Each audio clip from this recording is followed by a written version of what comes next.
Tuhan pagi hari ini terambil dari 1 Korintus pasal 2 ayat 6 sampai 9 dan kita akan membaca berganti-gantian. Di sini Lembaga Alkitab Indonesia memberikan judul Hikmat yang Benar. Sungguh pun demikian kami memberitakan hikmat di kalangan mereka yang telah matang, yaitu hikmat yang bukan dari dunia ini dan yang bukan dari penguasa-penguasa dunia ini, yaitu penguasa-penguasa yang akan ditiadakan.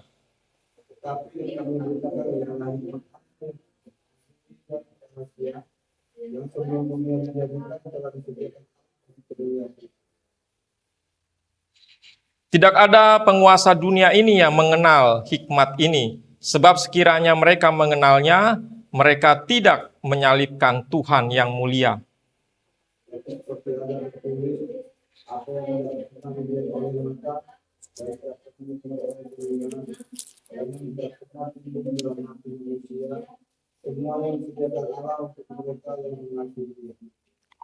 Amin. Untuk firman Tuhan, mari kita berdoa. Ya Bapa kami di dalam surga, sumber segala hikmat, kiranya kebenaran daripada Tuhan memenuhi kami sekalian, sehingga kami semakin bertambah-tambah pengertian kami dalam mengenal Yesus Kristus, Tuhan dan Juru Selamat kami. Semakin mengenal maksud dan kehendak Tuhan untuk kami lakukan dalam hidup kami, agar hidup kami bisa menyenangkan Tuhan. Pimpinlah kami Tuhan dalam segala kebenaran-Mu, dan firman-Mu adalah kebenaran, firman-Mu adalah yang menguduskan kami.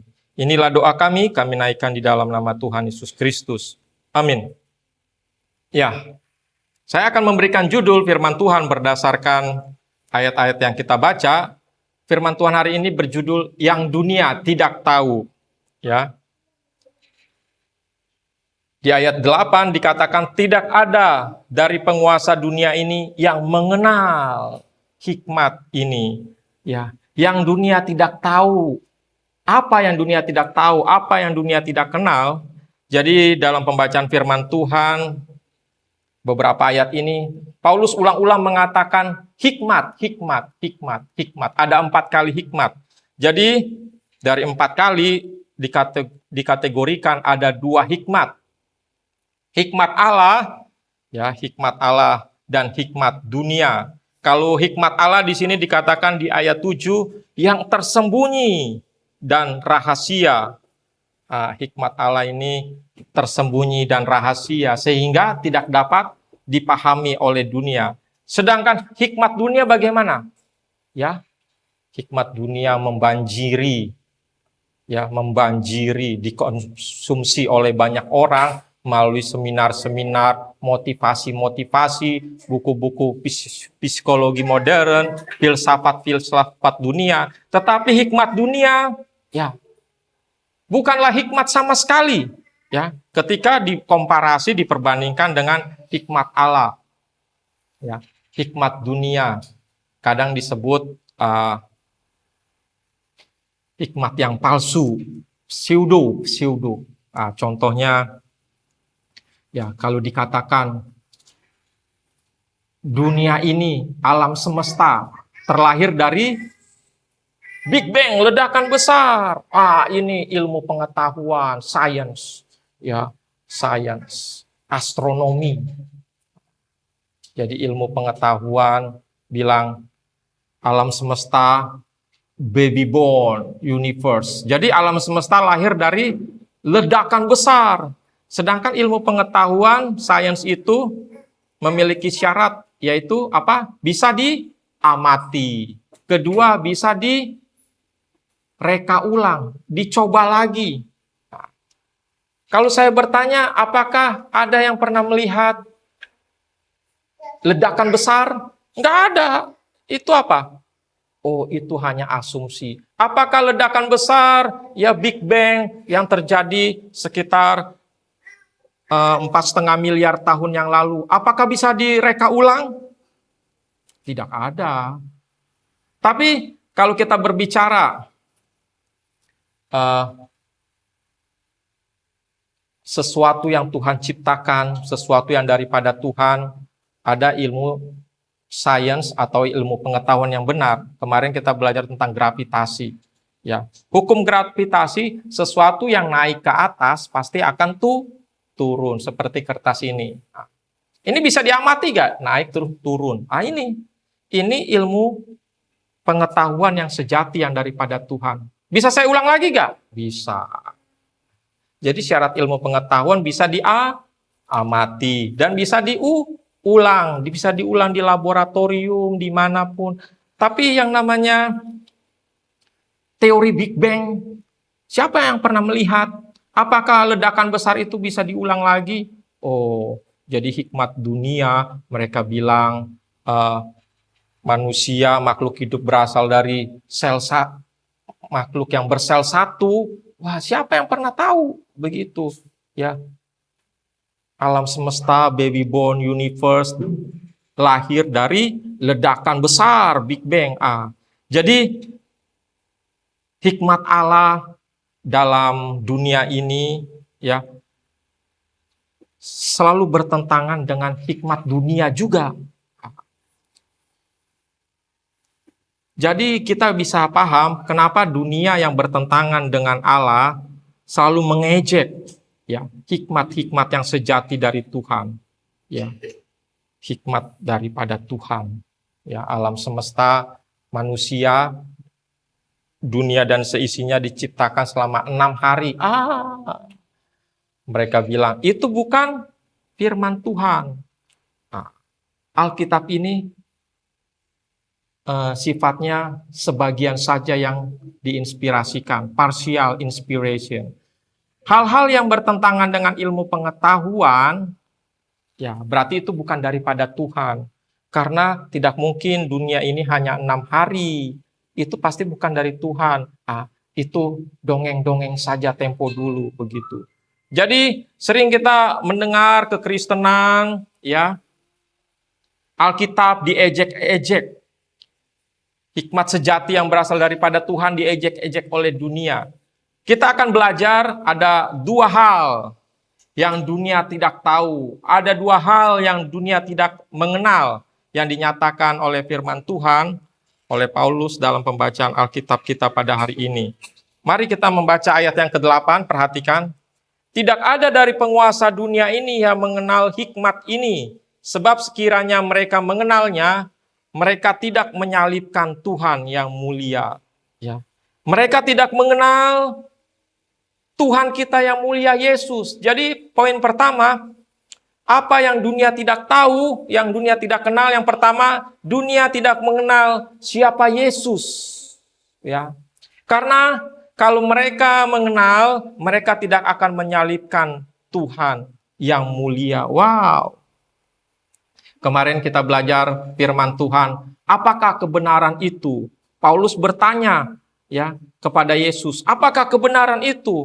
Paulus sebagai gubernur Romawi yang ada di tengah-tengah bangsa Yahudi tidak mengenal siapa Yesus. Pilatus pasti pernah mendengar cerita tentang penyembuhan dan mujizat. Ya, ada orang mati dibangkitkan, anak seorang janda dinain, ada Lazarus 4 hari ya sudah mati dibangkitkan ya karena berita-berita itu menyebar cepat ya menyebar seperti api ya. Tetapi dalam Yohanes 18 ayat 38 Pilatus bertanya apakah kebenaran itu ketika Paulus berada di dalam ya skenario jahat bangsa Yahudi. Pilatus terjebak di antara tuntutan bangsa Yahudi untuk menyalibkan Yesus melalui tangan Romawi. Nah, kemudian Pilatus bertanya, apakah kebenaran itu? Nah, dalam firman Tuhan yang kita pelajari minggu kemarin, Pilatus hanya basa-basi, hanya sinis ketika berkata, apakah kebenaran? Karena Yesus datang untuk menyaksikan kebenaran. Apa kebenaran itu? Paulus tidak mengerti karena dalam filsafat pada masa itu, ya, kebenaran itu tidak ada yang absolut, semua serba relatif. Semua benar menurut versinya masing-masing, ya. Jadi kalau Yesus berkata Yesus akan datang menyaksikan kebenaran, Pilatus merasa saya juga punya kebenaran. Kebenaran kamu bukan kebenaran saya bukan kebenaran kamu. Ya. Sehingga dunia termasuk Pilatus ya tidak mengenal Yesus Kristus, tidak mengenal Yesus yang adalah kebenaran. Sehingga dalam Matius 27 ayat yang ke-24 ketika Pilatus melihat bahwa semua usaha akan sia-sia ya, akan mulai timbul kekacauan, kemudian Pilatus membasuh tangannya di hadapan orang banyak. Tanda apa? Aku tidak bersalah terhadap darah orang ini. Itu urusan kamu. Dan seluruh rakyat itu menjawab, biarlah darahnya ditanggungkan atas kami dan atas anak-anak kami. Jadi Pilatus berpikir, ya, karena ketidakmengertiannya, karena ketidakpengenalannya akan Yesus, Yesus ini penjahat. Yesus ini bersalah, ya. Yesus yang penjahat dan bersalah, dan dalam persidangan itu Pilatuslah sebenarnya yang dinyatakan bersalah. Karena apa? Di sini dikatakan, sebab sekiranya mereka mengenalnya, mereka tidak akan menyalibkan Tuhan yang mulia. Jadi siapapun yang melemparkan batu, siapapun yang terlibat dalam konspirasi yang menyalibkan Yesus Kristus, mereka lah yang bersalah atas kejahatan yang mengerikan. Menyalibkan siapa? Tuhan yang mulia. Menyalibkan Tuhan yang mulia. Pilatus tidak tahu, tidak mengerti. Sehingga dia berkata, Yesus penjahat, Yesus yang bersalah, dan Yesus yang disalib. Inilah yang tidak diketahui dunia. Dunia tidak mengenal Tuhan kita, Yesus Kristus, Tuhan yang mulia. Dunia tidak mengenal, tidak mengerti Yesus. Ketika selama 33 tahun Yesus ada di dunia ini, bahkan sampai hari ini dunia pun menolak. Ya, masakan Allah bisa menjadi manusia, masakan Allah bisa capek tertidur, bisa lapar, bisa menangis. Ya. Ini bukan bukan Allah. Ini hanya utusan. Ini hanya sekedar rasul, sekedar guru yang bijaksana, sekedar nabi. Dunia tidak bisa mengerti. Jadi kalau dunia tidak mengerti tentang Yesus, bagaimana ketika kita memberitakan Injil? Kita harus sabar. Ya. Sama seperti anak-anak kecil ya, baru belajar. Apa nih? Apa itu? Apa itu? Apa ini? Padahal sudah kita kasih tahu. Benar ya, Pak? Harus sabar ya.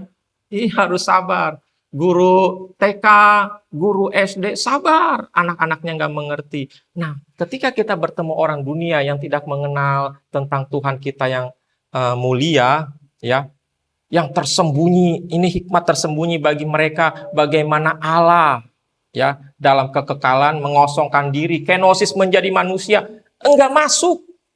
Kita harus sabar memberitakan kepada mereka.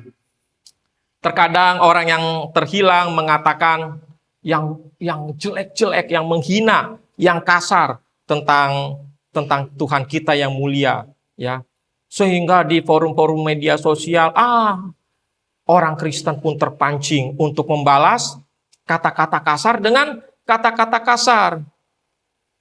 Ini kan sama dengan kita mengatakan orang buta itu bodoh karena tidak bisa tahu ini warna coklat. Bagaimana?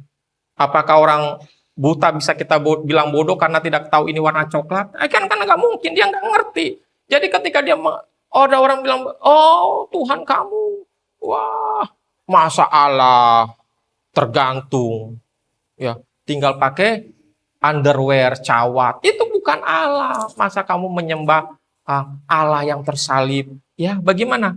Kita tidak perlu memaki, mereka tidak mengerti kebenaran. Mereka buta secara rohani. Ya, kalau kita membaca 2 Korintus 4 ayat 3 sampai 4, 2 Korintus 4 ayat 3 sampai 4, jika Injil yang kami beritakan masih tertutup juga, maka ia tertutup untuk mereka yang akan binasa, yaitu orang-orang yang tidak percaya, yang pikirannya telah dibutakan oleh ilah zaman ini, sehingga mereka tidak melihat cahaya Injil tentang kemuliaan Kristus. Ini fakta penting ya yang perlu kita pelajari ya dalam ayat 2 Korintus 4 ayat 3 sampai 4. Jadi setan bekerja untuk membutakan mata rohani orang-orang sehingga mata rohani mereka tidak bisa melihat cahaya kebenaran Injil. Ya. Padahal cahaya kebenaran Injil begitu terang, tapi karena mereka ya dalam kegelapan mereka tersandung melihat Yesus. Yesus itu ya suatu kebodohan ya bagi orang-orang Yunani, ya suatu penghinaan bagi orang-orang Yahudi. Mereka tersandung ya karena mereka pikirannya dibutakan oleh setan, oleh ilah zaman ini, sehingga cahaya Injil pun ya yang bersinar tidak bisa mereka lihat. Jadi ketika seseorang berkata, saya nggak ngerti apa yang kamu katakan, nggak masuk akal apa yang kamu sampaikan, Injil tidak masuk di akal. Nah, ini bukan alasan mereka menolak, bukan. Tapi apa? Memang benar-benar banyak orang tidak mengerti. Sudah dijelaskan, ya. Tahun demi tahun sudah dijelaskan. Ini secara literal mereka tidak mengerti karena ya mata rohani mereka dibutakan oleh ilah zaman ini. Jadi berdasarkan hal ini kita dapat memahami beberapa hal dengan baik. Kita harus bisa memahami ini dengan baik bahwa ilah zaman menutupi mata rohani orang sehingga kita pertama apa? Terhindar dari kebodohan. Kebodohan apa? Bahwa dengan berdebat maka orang diselamatkan. Enggak. Dengan berdebat orang bisa diselamatkan. Sehingga apa? Di forum-forum, media sosial, di dalam diskusi-diskusi, berdebat. Bahaya berdebat dengan orang yang tidak percaya, bagaimana? Ketika ego, ketika emosi kita terlibat, maka mulai menyerang hal-hal yang private, hal-hal yang pribadi. Kita mulai mengata-ngatai, kita mulai memaki, kita mulai meninggikan suara kita mulai marah. Suara ditinggikan, karena dengan suara ditinggikan, menunjukkan kita lebih menang. Tapi di sana tinggi juga suaranya. Kita bukan hanya tinggi, kita gebrak meja. Dianggap perdebatan bisa menyelamatkan, tidak. Kalau mata rohani sudah tertutup, mau berdebat, mau teriak pun tidak ada gunanya. Dan kita juga, poin kedua, kita bisa memahami keselamatan ini pekerjaan Tuhan dari awal sampai akhir. Memang kita diperintahkan untuk memberitakan Injil, kita berbicara kebenaran dengan sabar, dengan lemah lembut, dengan kasih, bahwa Yesus Kristus adalah Tuhan dan Juru Selamat. Tetapi ingat, bukan kata-kata kita yang fasih, bukan kesabaran, kelemah lembutan kita yang bisa menyelamatkan orang, tetapi Injil adalah kekuatan Allah yang menyelamatkan. Kekuatan dalam Injil itu yang menyelamatkan. Bukan karena seseorang sudah doktor teologi, pasti dia bisa membuat orang ketika diinjili langsung terima Tuhan Yesus. Tidak. Jadi walaupun kelihatan si A bawa jiwa ke sini, ya, Hudson Taylor, ya, ke Tiongkok, William Carey ke India, wah mereka memenangkan jiwa, ya, apa benar mereka yang memenangkan jiwa, Alvan? Kelihatannya mereka memang memenangkan jiwa, tapi sesungguhnya kekuatan Injil lah yang memenangkan. Amin, Bapak Ibu. Ya, kekuatan Injil yang memenangkan jiwa, memenangkan manusia. Tidak ada manusia yang memenangkan siapapun. Manusia, orang percaya hanya menjadi alat Kristus. Ya, berkhotbah, menginjil, berdoa, berdiskusi, menjawab, berapologet bagi banyak pertanyaan tentang iman kita. Ya, sehingga dengan segala cara kita bisa memenangkan. Tetapi apa? Tetapi tidak ada artinya tanpa pekerjaan Roh Kudus yang luar biasa. Ya. Tapi ada orang sederhana, ya, pendidikan sederhana dengan bahasa sederhana bisa memenangkan orang. Ini artinya apa? Ini semua pekerjaan Roh Kudus. Bukan karena hikmat manusia yang meyakinkan kita bisa memenangkan orang. Dan kita juga bisa belajar bahwa kita akan berani menginjil. Karena apa? Ketergantungan kita pada Tuhan. Ya, bukan pada kita. Kalau menunggu ketergantungan jiwa-jiwa bisa diselamatkan, maka orang akan merasa apa? Saya harus sekolah Alkitab dulu, saya harus sekolah teologi dulu. Bukan. Tetapi orang walaupun dia tidak sekolah Alkitab, walaupun belum punya jabatan di sebuah gereja, walaupun pendidikannya sederhana, dia bisa menginjil karena apa? Karena dia tahu penginjilan itu tergantung kepada Tuhan, tergantung pada pekerjaan Roh Kudus. Dia hanya alat yang memenangkan jiwa adalah Injil itu sendiri, kekuatan Allah yang menyelamatkan. Sehingga semua orang percaya akan bersemangat memberitakan Injil. Amin. Kita bersemangat memberitakan Injil. Ya. Jadi kekuatan yang ada pada Tuhan saja yang bekerja dalam hidup kita. Sehingga kita akan bebas berbicara, melangkah. Wah, saya ketemu orang itu. Kita ketemu orang-orang yang berwibawa kan? Berkarisma, badannya tinggi besar. Kalau ngomong aja, ada apa? Kaget kita. Iya. Tapi kalau penginjilan bergantung pada kekuatan Allah, kita takut gak terhadap mereka? Tidak takut. Ya, kita berbicara Injil kepada tokoh-tokoh adat, kepada pemuka-pemuka agama, seperti yang dilakukan oleh Yohanes dan Petrus. Ya, mereka disidang oleh pemuka-pemuka agama Yahudi dan mereka berkata, kami lebih takut kepada Tuhan daripada kepada manusia. Kami ingin lebih menyenangkan Tuhan daripada menyenangkan manusia. Padahal Petrus sebelumnya penakut, kepada anak kecil aja takut. Ya, murid-murid penakut ketika Yesus disalib, ya, mereka terus Yesus mati, mereka berkumpul bersembunyi. Tetapi penginjilan bergantung kepada kekuatan Allah. Tidak ada yang perlu membuat kita takut. Ya. Bapak Ibu jemaat yang dikasihi Tuhan, apalagi yang dunia tidak mengerti. Ya, dunia tidak mengerti, dunia tidak mengenal siapa kita. Karena dunia memiliki hikmatnya sendiri. Dunia memiliki pandangan yang secara sistematis, ya, mengecilkan, mengkerdilkan Tuhan kita Yesus Kristus yang mulia dan orang Kristen dalam segala hal.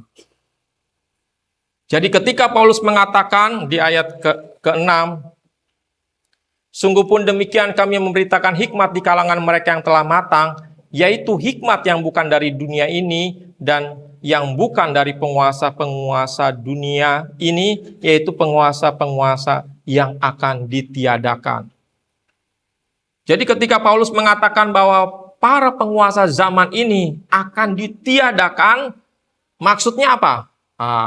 Pada akhirnya nanti, di ujung-ujung nanti akan tersingkap fakta, ya, bahwa penguasa dunia ini salah. Bahwa Tuhan itu benar. Yang mereka salibkan adalah yang benar dan mereka salah. Nah, ketika kita melewatkan hal ini, ya, penghakiman yang akan datang, penyingkapan yang akan datang, bahwa penguasa dunia ini salah, maka kita nggak sadar ini, maka hidup kita akan kacau. Akan kacau bagaimana? Ya, kita akan menganggap ya pelajaran-pelajaran agama tentang evolusi, ya, adalah sesuatu yang benar, ya. Pengajaran-pengajaran kelompok-kelompok liberal bahwa atau ajaran-ajaran sesat bahwa ya Allah itu satu dengan satu pribadi. Benar. Ketika kita mempercayai bahwa Yesus itu utusan, Yesus itu adalah malaikat tertinggi. Wah, kita akan mempercayai itu benar. Kenapa? Karena kita tidak menyadari bahwa akan disingkapkan nanti siapa yang benar, siapa yang salah. Yang benar adalah Tuhan kita yang mulia.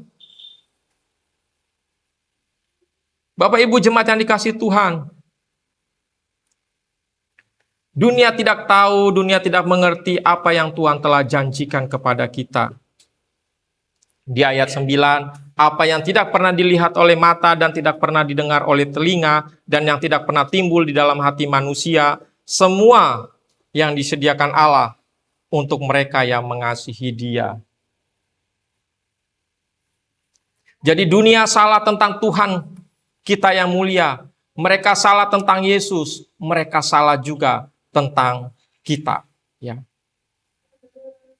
Mereka tidak mengerti kita, mereka salah tentang kita. Di ayat 6, kami memberitakan hikmat. Ya.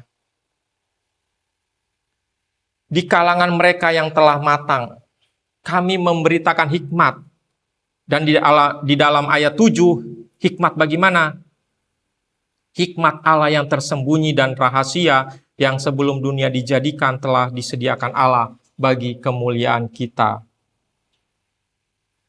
Jadi dunia tidak tahu, tetapi kita tahu hal-hal yang tidak diketahui dunia. Kita berbicara hal-hal yang tidak dimengerti dunia. Bagaimana kita bisa lebih tahu, lebih mengerti daripada dunia? Bukan karena kita pintar, tetapi dunia bodoh. Bukan. Karena apa? Paulus mengatakan di dalam 1 Korintus 1 ayat 26-31 bahwa Allah memilih hal-hal yang lemah dan bodoh dan hina dari dunia untuk membentuk jemaatnya. Ya. Jadi bukan karena dunia ini IQ-nya rendah dan kita memiliki IQ tinggi. Ya, bukan. Kenapa kita bisa mengerti? Mengerti Tuhan kita yang mulia, sedangkan dunia tidak mengerti. Ayat 9, perhatikan ayat 9. Bagaimana kita mendapatkan hikmat yang luar biasa dari Tuhan. Apa yang tidak pernah dilihat oleh mata dan tidak pernah didengar oleh telinga dan yang tidak pernah timbul di dalam hati manusia, semua disediakan Allah untuk mereka yang mengasihi Dia. Ayat 10, karena kepada kita Allah telah menyatakannya oleh Roh. Oh, yang mengasihi kebenaran. Yang bisa mengenal Yesus adalah mereka yang mengasihi kebenaran. Tetapi mereka yang mengasihi dunia ini, mereka yang menjadi milik ilah-ilah dunia ini, mereka akan terus dibutakan. Apakah bisa mereka yang mengasihi dunia akhirnya bisa mengenal kebenaran? Bisa. Ya bisa. Ketika apa? Hati mereka terbuka untuk kebenaran. Ketika hati mereka ya rendah hati merespon kepada kebenaran yang dinyatakan oleh Roh. Sebab Roh menyelidiki segala sesuatu, bahkan hal-hal yang tersembunyi dalam diri Allah. Wah, semua yang kita ketahui itu ya, hal-hal yang tersembunyi semuanya dinyatakan kepada kita. Segala sesuatu yang kita ketahui, kita bisa tahu karena Tuhan mengungkapkannya kepada kita. Kita tidak menemukannya karena melalui logika manusia semata. Tidak. Ya, ini yang namanya iluminasi. Ya, makanya kalau ada orang dengar khotbah ulang-ulang, baca Alkitab ulang-ulang, gak mengerti. Wah, sebenarnya apakah dia mencintai kebenaran? Kalau dia mencintai kebenaran, maka apa? Kebenaran itu akan dinyatakan. Ya, saya ketemu orang berkata, ya saya dengar khotbah Pak Lamuk, ya kok nggak ngerti? Udah lama dengar khotbah, kok nggak ngerti? Dia cinta kebenaran nggak? Ya, orang kalau cinta datang ke rumah Tuhan dengan mindset saya mau ya terima kebenaran, saya mau berubah oleh kebenaran, maka apa? Hal-hal yang tersembunyi akan dinyatakan oleh Roh Allah kepada kita.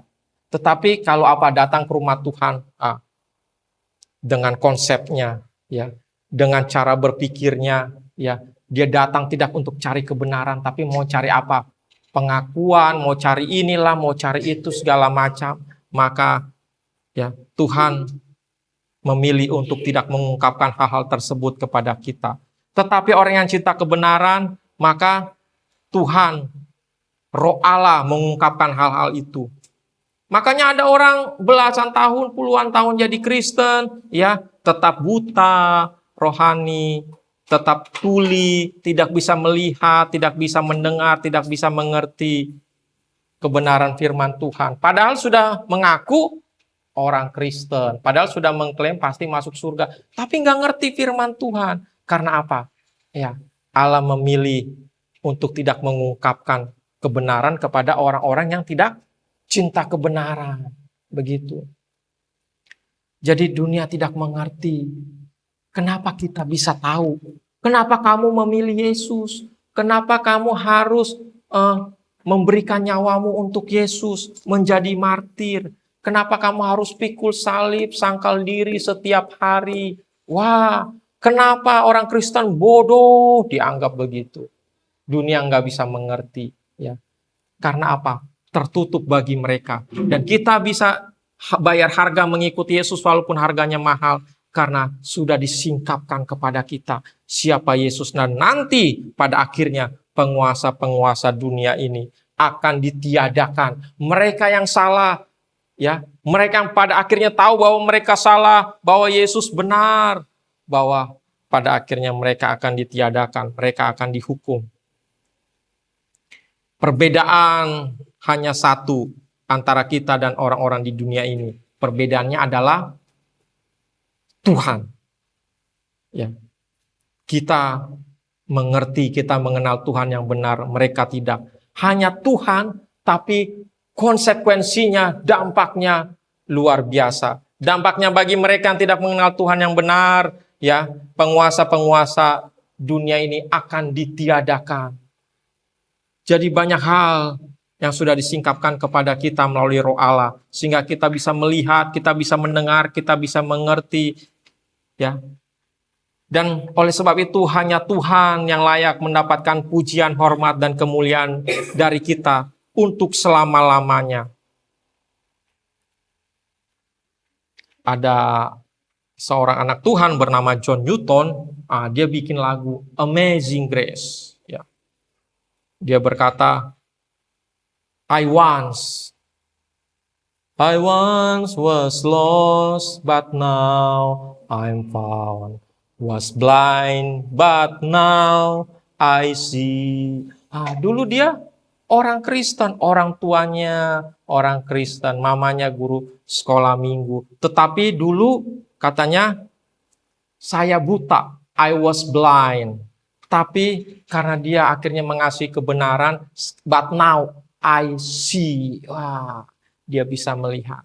Saya dulu buta kebenaran. Panababan, di gereja yang salah, ya. Kalau orang menjelek-jelekan, alirannya marah ya Pak. Oh, merasa paling benar. Dulu buta. Kita semua dulu buta. Tapi sekarang kita tahu yang benar. Dunia bingung. Apalagi mereka bilang, kok kamu ada di gereja katanya benar. Kok jemaatnya sedikit? Kok gedung gerejanya, waduh, malah kebaktian gereja di rumah. Wah, nggak ngerti. Ya, hanya kita yang mengerti karena kita sudah disingkapkan oleh Roh Allah. Jadi bahkan banyak orang Kristen yang masih tuli, masih buta, masih tidak mengerti. Ya, kita berterima kasih, kita bersyukur kepada Tuhan karena telah menyelamatkan hidup kita, karena telah mengubahkan hidup kita.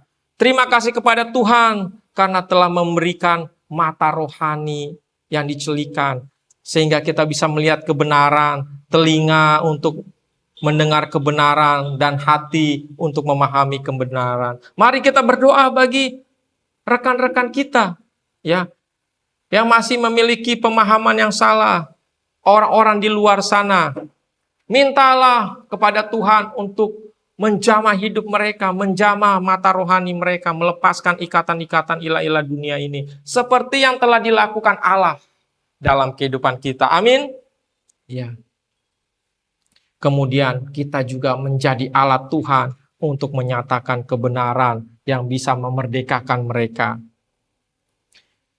Berapa lama kita memberitakan kebenaran kepada orang yang keras kepala? Jangan putus asa, ya. Dulu kita juga orang yang keras kepala. Benar ya Pak? Kita merasa paling benar, tapi Tuhan tidak menyerah, ya.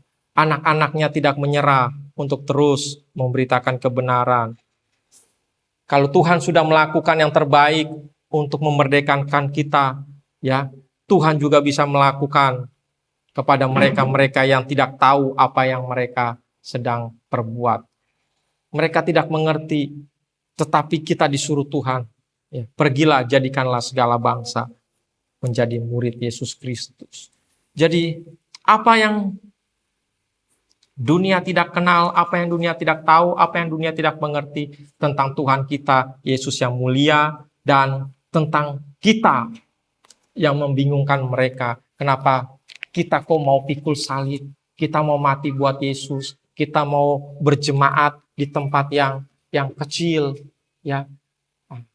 Mereka tidak mengerti, karena yang bisa mengerti hanya mereka yang sudah disingkapkan oleh Roh Allah. Mari kita berdoa. Bapa di dalam surga, terima kasih Tuhan. Terima kasih Engkau sudah menyatakan dirimu kepada kami, sehingga kami yang sederhana ini bisa tahu bahwa Engkaulah Tuhan yang benar, satu-satunya Tuhan yang bisa menyelamatkan. Kebenaran yang kami miliki Tuhan, kiranya kami estafetkan, kami bagikan kepada banyak orang juga yang belum mengerti. Tuhan tambah-tambahkan kesabaran, Tuhan tambah-tambahkan kasih dan kelemah lembutan kepada kami untuk memberitakan Injil bahkan kepada orang-orang yang keras sekalipun, agar mereka dipulihkan, mereka yang masih buta, mereka yang tuli, mereka yang menjelek-jelekan hal-hal yang mulia yang daripada Tuhan. Biarlah kami terus semangat di dalam Tuhan memberitakan kebenaran bagi mereka. Tolonglah jemaat di tempat ini, jemaat yang kecil dan sederhana ini. Biarlah hati kami semakin mengasihi Tuhan, semakin semangat di dalam Tuhan. Biarlah Tuhan memperhitungkan apa-apa yang kami lakukan yang baik. Biarlah Tuhan menambah-nambahkan yang baik juga dalam jemaat Tuhan di tempat ini. Inilah doa kami Tuhan, kami naikkan di dalam nama Tuhan Yesus Kristus. Amin. Amin. Puji Tuhan.